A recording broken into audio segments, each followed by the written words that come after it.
अध्याय 44. गाणगापुरामध्ये श्रीगुरू असताना वेगवेगळ्या प्रकारचे भक्तगण श्रीगुरूंची मनोभावे सेवा करायचे. त्यापैकीच एक विणकर होता. त्याची श्रीगुरूंवर अत्यंत श्रद्धा होती. असेच सर्व भक्तगण ठरवतात आपल्याला शिवरात्रीच्या निमित्ताने श्रीशैल दर्शनासाठी जायचं आहे. त्यालाही आग्रह करू लागतात, परंतु तो ऐकतच नाही. तो सांगतो, श्रीगुरुचरण हेच माझे सर्व तीर्थ आहे, मला कुठल्याही तीर्थात जाण्याची गरज नाही. आणि मूर्ख लोक पाषाणाची पूजा करतात. माझे सर्व ईश्वर दैवत सर्व माझे श्रीगुरूच आहे. आणि सर्व लोक यात्रेला निघून जातात. ही गोष्ट जेव्हा श्रीगुरूंच्या लक्षात येते त्यावेळी श्रीगुरू त्याला विचारतात, तू यात्रेला का गेला नाही? त्यावर तो म्हणाला, मला कुठेही तुमचे चरण सोडून जावेसे वाटत नाही. त्यावेळेस श्रीगुरूंना खात्री पडते याची आपल्यावर अढळ श्रद्धा आहे. ते त्याला सांगतात, तू फक्त पादुकांना घट्ट धरून बैस, पुढे बघ, मी तुला श्रीशैल दर्शनासाठी घेऊन जातो. आणि तसेच विणकर जेव्हा पादुकांना घट्ट धरतो त्यावेळेस तो डोळे मिटतो आणि स्वतः श्रीगुरू आपल्याबरोबर विणकराला श्रीशैल यात्रेच्या दर्शनासाठी घेऊन जातात. आणि तिथे गेल्यानंतर डोळे उघडतो तेव्हा त्याला पाताळगंगा दिसते. आणि काय आश्चर्य, त्याला समोर श्रीशैल पर्वत दिसतो. तर त्यावेळेस श्रीगुरू त्याला म्हणतात, क्षौर कर, स्नान कर आणि दर्शनाला जा. तुझ्या इच्छेप्रमाणे फळ फुले घेऊन जा. तो तसा वरती दर्शनाला जाताना त्याला गाणगापुरातील काही लोक भेटतात, मातापिता भेटतात. सर्वजण म्हणतात, अरे तू यायचं नाही बोललेला होता, असं गुपचूप दर्शनाला गेलं, तुला शोभत नाही, मग तू आमच्यासोबतच का नाही आला? तो सांगू लागतो की मी श्रीगुरूंबरोबर आलो, परंतु कोणालाही त्याच्या बोलण्यावर विश्वास बसत नाही. तो एक फळ शिवलिंगाला अर्पण करतो, दर्शन घेतो शिवलिंगाचं. तर तिथेही त्याला चमत्कार दिसतो. साक्षात शिवलिंगावर श्रीगुरू बसलेले दिसतात आणि फळ वाहून त्याला खात्री पडते की भगवान शंकर हे श्रीगुरू आहेत. आणि ते श्रीगुरूंना विचारतो की महाराज, मला तिथे पिंडीवर आपणच बसलेले आहात असा भास का झाला खाली आल्यानंतर? त्यावेळी श्रीगुरू त्याला बोलतात की ईश्वर सर्व चराचरामध्ये आहे, फक्त त्याची वेगवेगळी रूपे आहेत आणि श्रद्धा वेगवेगळी आहे. फक्त समजणे कठीण असते.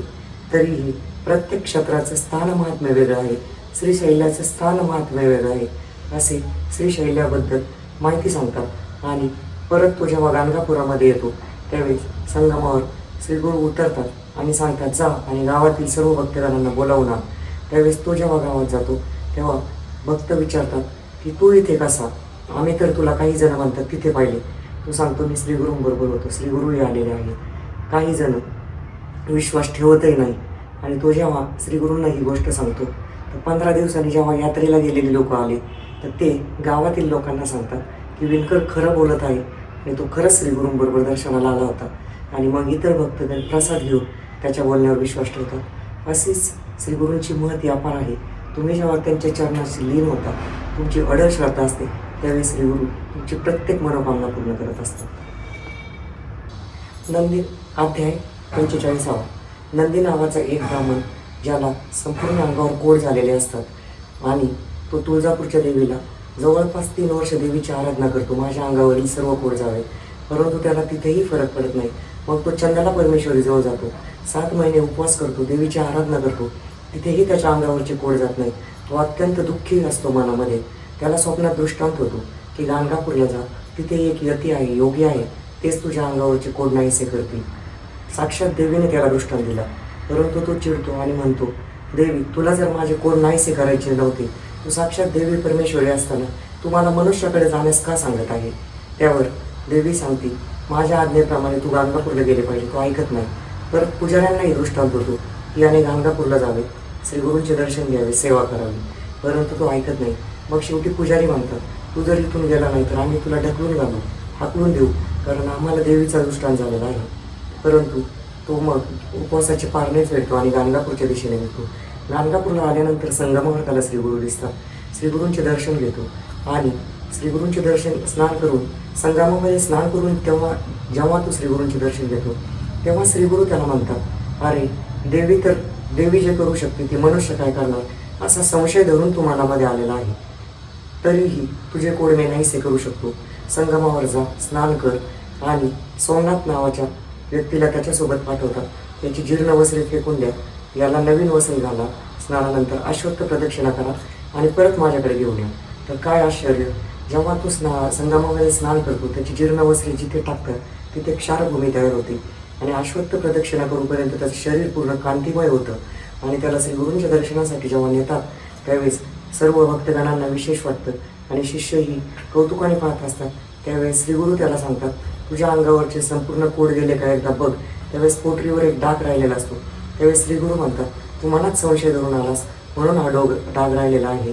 तरीही तू इथून पुढे आमच्यासोबत राहा, आमची स्तुती कर. त्यावेळेस नंदी ब्राह्मण सांगतो, मी अशिक्षित आहे, मी काव्यरचना करू शकत नाही, मी आपल्यासाठी काय काव्य करू. त्यावेळेस त्याला तोंड उघडायला सांगतात, त्याच्या जिभेवर विभूती टाकतात आणि काय आश्चर्य, तो श्री दत्तगुरू महाराजांचे काव्य रचायला आणि मधुर काव्य गायला सुरुवात करतो. तेव्हापासून तो श्री गुरु दत्तांचा आवडता शिष्य होतो आणि तो श्री गुरु दत्तांबरोबर राहायला लागतो. अध्यायाचा सारांश असा आहे की तुम्ही कुठलीही शंका घेऊ नका. श्री गुरूंच्या दर्शनाला येता तेव्हा तुमच्या मनोकामना पूर्ण होतील, परंतु शंका न घेता या आणि श्री गुरु अशक्य ही गोष्ट करतात. हे या अध्यायामधून नंदी ब्राह्मणाच्या बाबतीत झालेले समजते.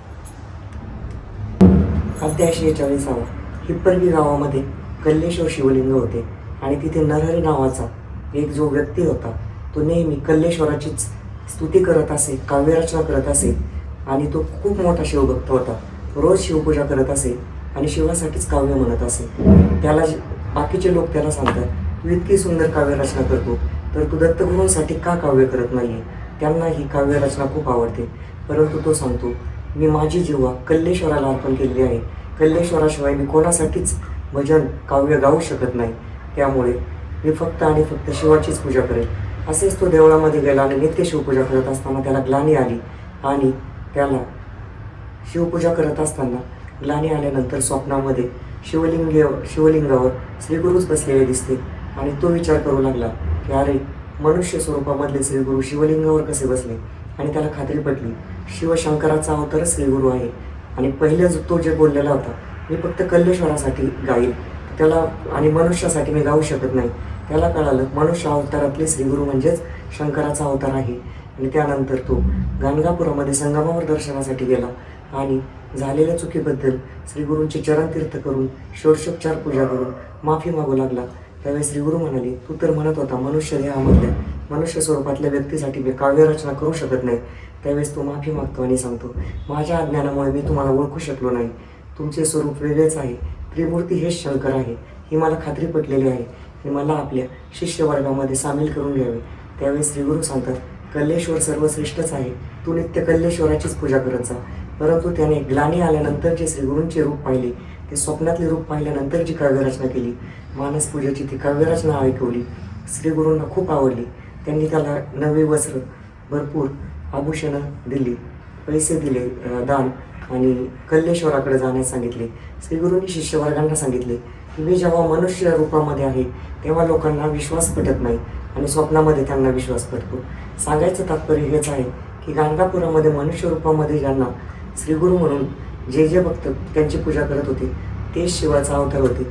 हे अध्यायामधून स्पष्ट होते आणि ईश्वर सर्वत्र एकच आहे, स्वरूप वेगवेगळे आहे हे नरहरीच्या उदाहरणावरून आपल्याला दिसते.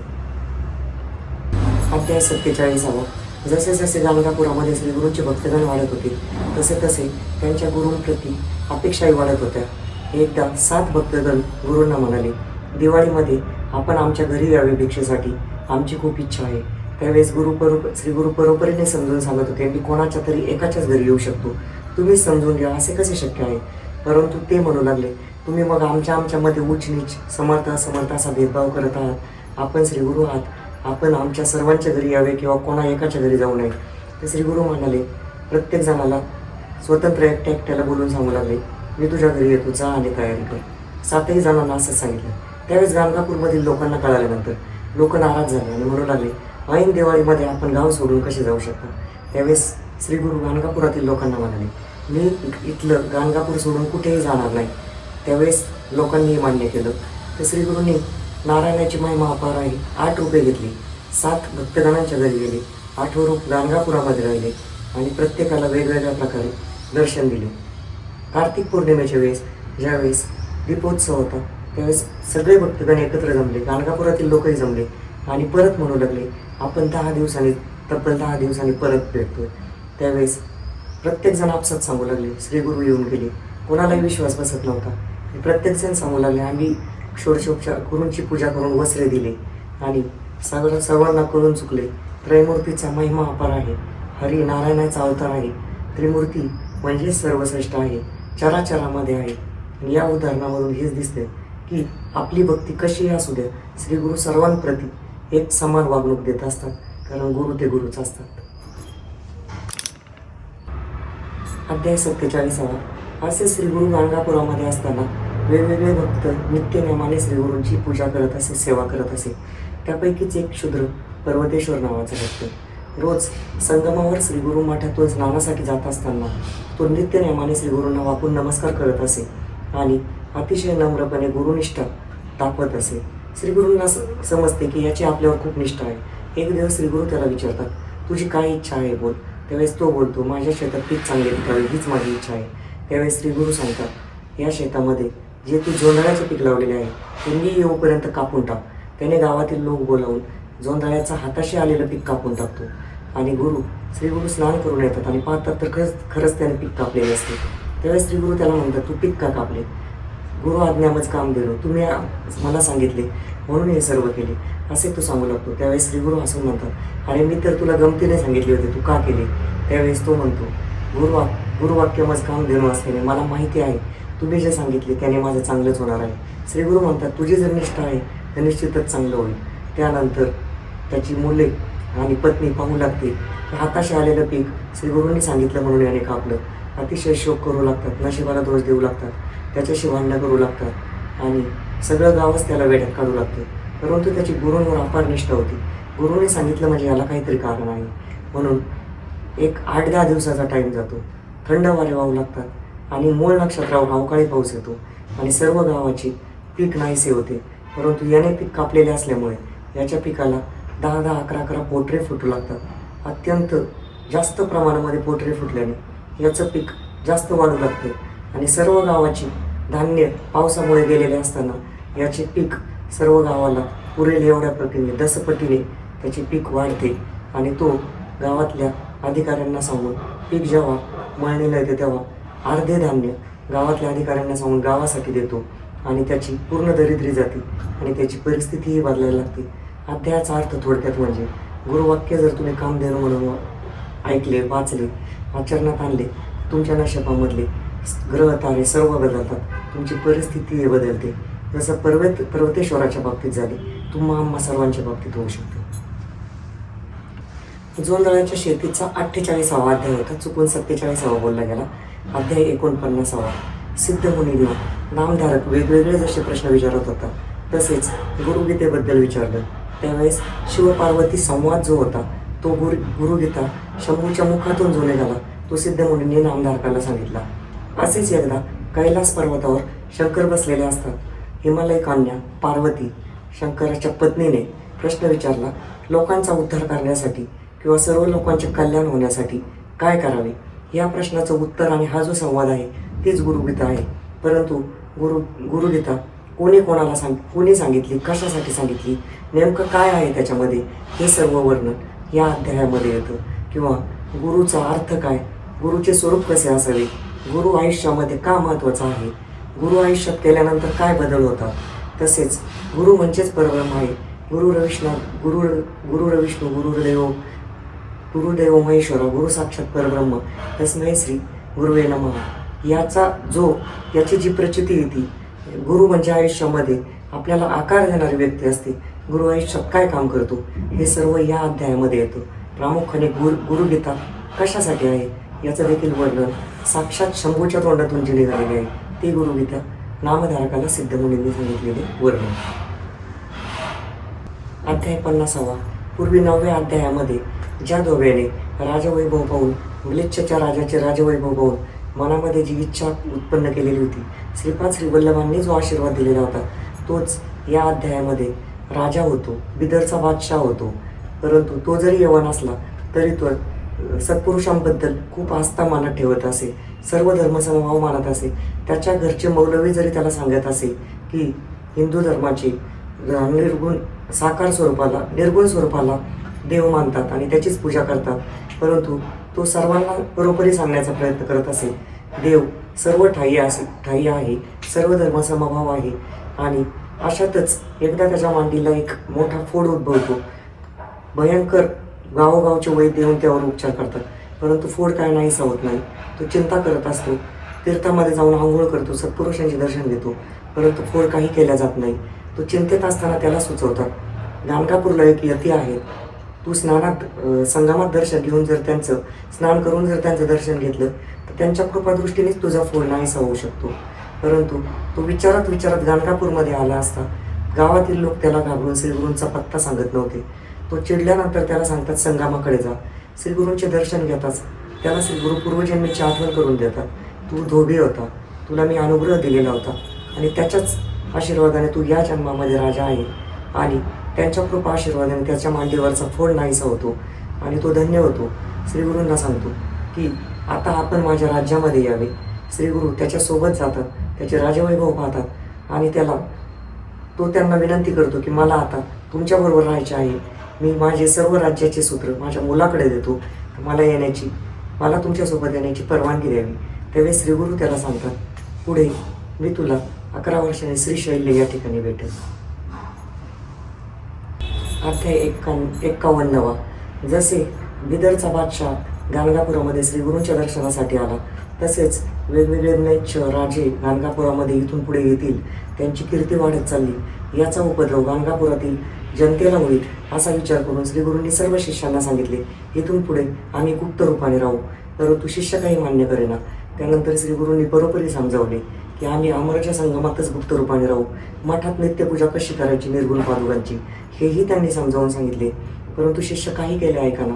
मठात गेल्यानंतर परत शिष्यांना श्रीगुरू मठामध्ये दिसले. त्यानंतर परत संगमावर आल्यानंतर श्रीगुरूंनी सांगितलं, फुलांचे आसन तयार करा, मी श्रीशैल यात्रेसाठी जातो श्रीपर्वतावर. फुलांचे आसन केल्यानंतर त्या आसनावर बसून मी जेव्हा पहिलं तरी जाईल तेव्हा तिथे पोहोचल्याची खूण म्हणून मी काही फुले तुम्हाला पाठवी. त्यामध्ये शेवंती आणि कमळाच्या फुलांचे आसन तयार केले जाते आणि भरल्या आसुंडी सर्व भक्तगण श्रीगुरूंना निरोप देतात आणि संगमावरून पैलतीरी श्रीगुरू गेल्याचा देखावा दिसतो. नावाड्यांनाही वाटते की श्रीगुरू पहिलं तरी गेले, श्रीपर्वतावर गेले श्रीशैल्याकडे आणि ते सांगतात की मी तिथे पोचल्याची खूण म्हणून जी पुष्पे पाठवणार ती तुम्ही घ्या आणि त्याची पूजा करा. तर खरंच श्रीगुरू पोचले असे त्यांना जेव्हा वाटते त्यावेळेस पैलतीरावरून येणारी नावाडे सांगतात, आम्ही श्रीगुरूंना इथेच पाहिले आणि श्रीपर्वतावर श्रीगुरू राहिले असेही काही जण सांगतात. त्यावेळेस त्यांच्यासोबत 3 शिष्य राहतात आणि 4था सिद्धमुनी. त्यानंतर श्रीगुरूंना नामधारक सिद्धमुनींना विचारतो त्यांचे आवडते शिष्य कोणते. तर त्यावेळेस सिद्धमुनी सांगतात, बाळ सरस्वती, उपेंद्र सरस्वती, माधव सरस्वती आणि कृष्ण सरस्वती.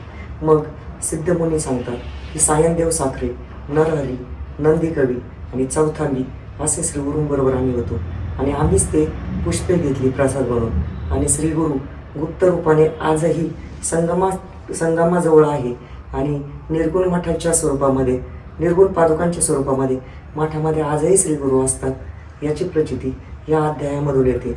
श्रीगुरूंची महिमा अपार आहे. इथून पुढेही जे कोणी काव्य वाचन करतील, श्रीगुरूंची मनोभावी पूजा करतील, गुरुचरित्र वाचतील, त्यांच्या घरी अखंड लक्ष्मी राहील आणि श्रीगुरूंचा वास राहील असे श्रीगुरूंचे अभिवचन आहे. अध्याय 52.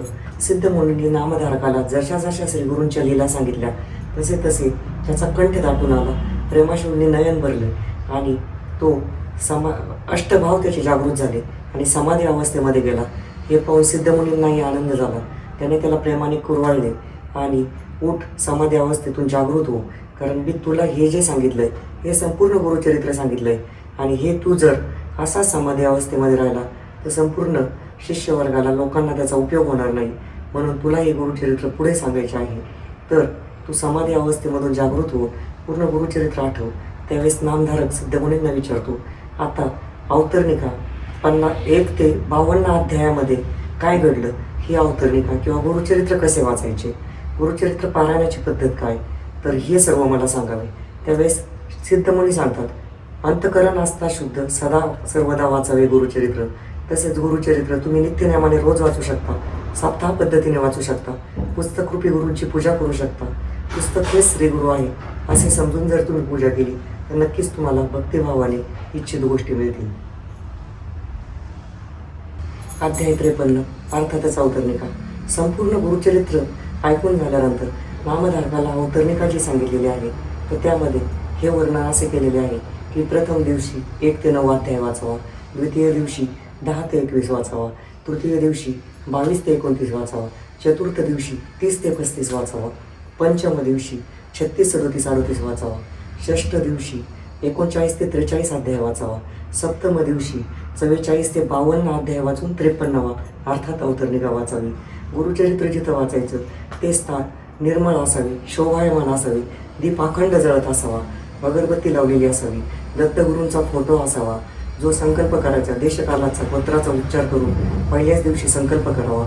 एकदा जे आसन बसण्यासाठी घेतो तेच आसन शेवटपर्यंत 7 दिवस असावे. भूमिशयन करावे, ब्रह्मचार्य पाळावे, खाण्याचे नियम धरावे, कांदा लसूण कडधान्य वर्ज्य असावे. तसेच परान्न टाळावे. पती पत्नींनी दोघांपैकी एकानेही गुरुचरित्र केलं तर समपुण्य घडत असतं. तसेच समाप्तीच्या दिवशी गुरुचरित्र वाचून झाल्यानंतर दत्तगुरूंची सर्व आरती म्हणून नैवेद्य दाखवून एक सज्जन जोडपे जेवू घालावे, त्यांना दक्षिणा द्यावी, वस्त्र द्यावी आणि मनोभावे जेवण द्यावे. त्यानंतर कोरडा शिदाई तुम्ही ब्राह्मणाला देऊ शकता किंवा ब्राह्मण दाम्पत्य देव जेवू घातल्यास अतिउत्तम. 7ही दिवस अंतकाळ मन निर्मळ असावे, वाचा शुद्ध असावी, कोणाबद्दल आकस ठेवू नये, वाईट बोललं जाऊ नये. नक्कीच गुरुचरित्राचा तुम्हाला काही ना काही परिणाम आणि फलश्रुती मिळाल्याशिवाय राहणार नाही. पुस्तकरूपी गुरुचरित्र म्हणजे साक्षात श्री गुरुदत्त आपल्यासमोर असतात. श्री गुरुदेव दत्त आपल्याला स्वप्नात दृष्टांत म्हणा किंवा काही ना काही अनुभव देत असतात. गुरुचरित्र म्हणजे साक्षात 5वा वेद आहे, वेदतुल्य ग्रंथ आहे आणि अतिशय जागृत कलियुगामध्ये अत्यंत कमी दिवसामध्ये फळ देणारा हा ग्रंथ आहे. प्रत्येकाने आयुष्यामध्ये एकदा तरी गुरुचरित्र वाचावे.